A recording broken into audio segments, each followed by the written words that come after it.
On June 9th of 2026, a game you probably never heard of launched on Steam. It was made by 2 people, it cost $6, and it has no publisher, no marketing budget, no paid streamers, yet it has sold 10 million copies. Resident Evil Requiem, one of the most anticipated AAA games of the year, took 2 months to sell that. This game did it in 16 days. And the premise is simple. It's hide and seek, but you paint yourself to hide. When I first saw Mecca Chameleon blowing up on my feed, I dismissed it. I saw the graphics, I thought they were built out of cardboard, spray paint, and caffeine, and thought, great, another janky game made by an indie developer, and it's going to be dead in 3 weeks.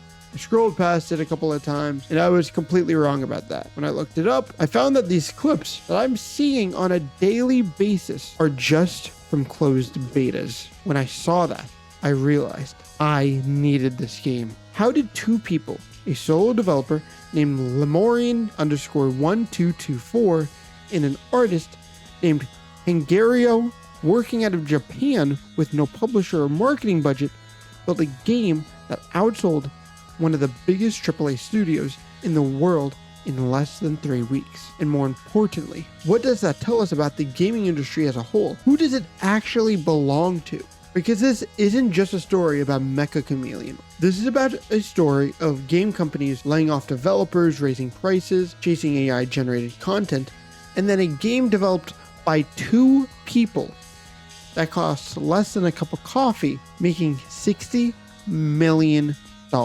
More than Resident Evil in 3 weeks. The concept is hide and seek.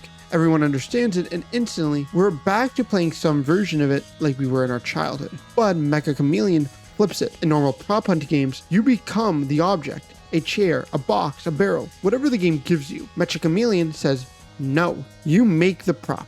You start as a blank character, and before the secret comes out, choose a pose, your body paints itself to blend into the map. And that's where this game becomes hilarious. Sometimes, someone makes a disguise that looks weirdly good. You walk past it 5 times and not notice them. And sometimes somebody's standing in the middle of a room painted blue. The brilliance of this game is that being bad at it is just as funny as being good at it. Most games punish you for being bad. Mecca Chameleon makes being bad content. Someone's up here. Yeah, no, like I'm mad. Oh, they're stuck. They're stuck. Motherfucker. Oh. I got out.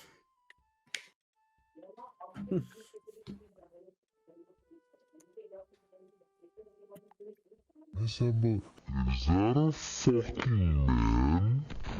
Is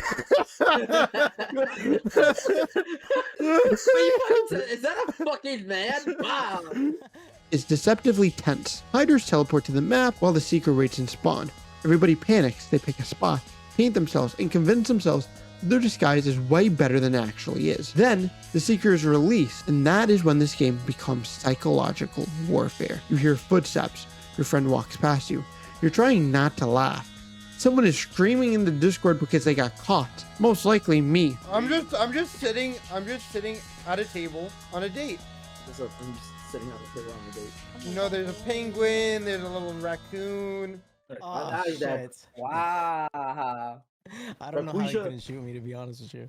Yeah, I was like, why can't I shoot you, bro? I was shooting straight at your I tried to get out and I couldn't leave either. He was stuck. Oh, dude, he's underneath sandbags, bro. This is crazy as fuck. But yo, what the fuck? That's so unfair, bro. D Walls is so good. Fine, if we're playing that game, so yo, fucking D Walls is behind you I didn't guys. say shit about you. Hey. And you're sitting there, painted like a traffic cone, somehow surviving. Hey, I know it's annoying when YouTubers pause the video to ask you something, but I got a favor to ask you. YouTube is effectively doubling the watch time requirement, and I'm so close to hitting the watch time requirement, but I'm nowhere near the subscriber count. So, if you can do me a favor, hit the subscribe button, maybe watch another video, or even join a live stream when I'm live, I'd appreciate it. Thank you so much for watching, and if you want to watch more videos like this, I make them, so subscribe. Anyways, back to the video. Bye. Infection is infection. When you get caught, you join the seeker. It slowly turns from I need to hide to everyone is hunting me. And the community maps are where the long-term potential lives. Maps inspired by other games, internet culture. Every new map creates new hiding spots, new disguises, new ways for your friends to embarrass themselves. But here's where this story shifts from a fun indie game to something much bigger. The developer is a Japanese solo dev who goes by the name of Lemurian_1224, working with an artist named Pagarino. Yes. Two people who self-published this game with no studio. And when the game launched on June 9th, 2026, 4 days in, it sold 1 million copies. By June 15th, it sold 2 million copies. By June 19th, this game sold 5 million copies. At the time, it has peaked at 340,000 congruent players on Steam on a random Tuesday. And by June 25th, just 4 days ago, 16 days after launch, 10 million copies have been sold. Approximately $56 million in revenue from a game that cost $6. And here's where headlines say that, oh, they made this game in 2 months. Technically true. They took 2 months to make this game, but Lemurian spent 18 months prototyping the core loop inside Fortnite first. Then they shipped 5 other games before this one. Lemurian isn't just a up-and-coming brand new developer. He's been designing games for a while. None of them particularly good from my understanding, but they were all practice to what he made today. They built a Discord community, ran playtests, recruited VTubers, and grew wishlists from 110,000 to 600,000 by launch day. This wasn't overnight. This was 2 years of quiet, deliberate work cashed all at once. Now let me stack why all of this matters. First, the industry context. In that same 2 to 3 week window that Mecca Chameleon sold 10 million copies, Sony laid off most of the Destiny 2 team, Microsoft raised Xbox prices for a 3rd time, EA announced more layoffs while chirping about AI integration. Now, the industry has been going about the same process as it has been for about a decade. $200 million games developed by teams of 1,000 people. That trend is actively collapsing, and a $6 game outsold all of them. Second, it was built for the content age. Every round generates a unique clip. Every disguise is different. You do not need context or lore. You just need to see someone pretending to be a ketchup bottle while their friend walks past them like an idiot. If I were to compare this game like any other game that's out there right now, I would have to say it's like Content Warning, Lethal Company, and Repo.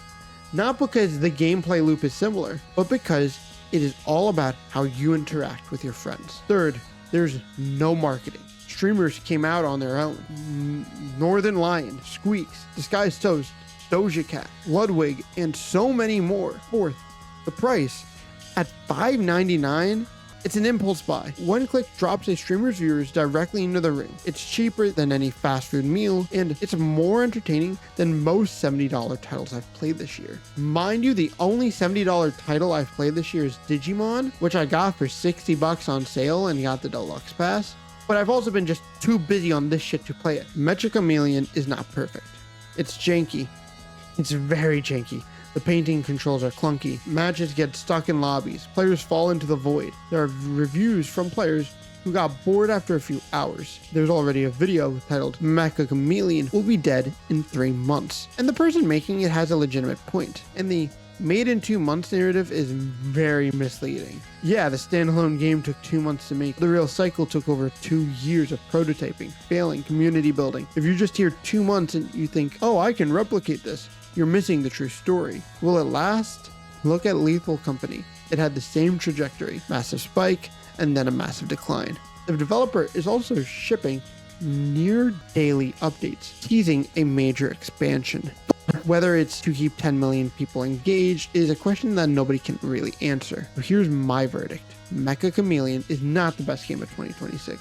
It may not be relevant in 6 months, but it's one of the most important because of what it proves. Nathan Grayson, writing for Aftermath, put it in this way. People want to play. People want to have fun. People want to explore and experience new point of views. They always have, and they always will, regarding of the circumstance. While the biggest companies in gaming are firing thousands of people and chasing AI content, 2 people in Japan reminded 10 million players what fun actually feels like we are watching a fundamental shift in what makes a game successful. The barrier isn't you need a publisher anymore. Maybe it's never been like that and I'm just an idiot. The barrier is you need an idea that people understand. Actually, just one more thing, and I'll leave it at that. This game costs $5.99. There's no microtransactions, no battle pass, no season pass, no cosmetic shop. $6 one time. And all of that in a game that rivals a $70 game. That should embarrass every AAA publisher on the planet. And if it doesn't, they've learned nothing. So I want to know what you think. Is Mecca Chameleon proof that indie games are replacing AAA games as the dominant force in gaming? Or is it just another viral party game? Drop it in the comments. I genuinely read them, and I want to thank you all so much for watching. Also, check out Voidcat. He's the guy editing this video. He also edited the last video that you kind of can see on screen now. Really chill guy, helping me catch up. If you guys can hit the subscribe button for both of our channels, I'd appreciate it. And have a good one. Peace.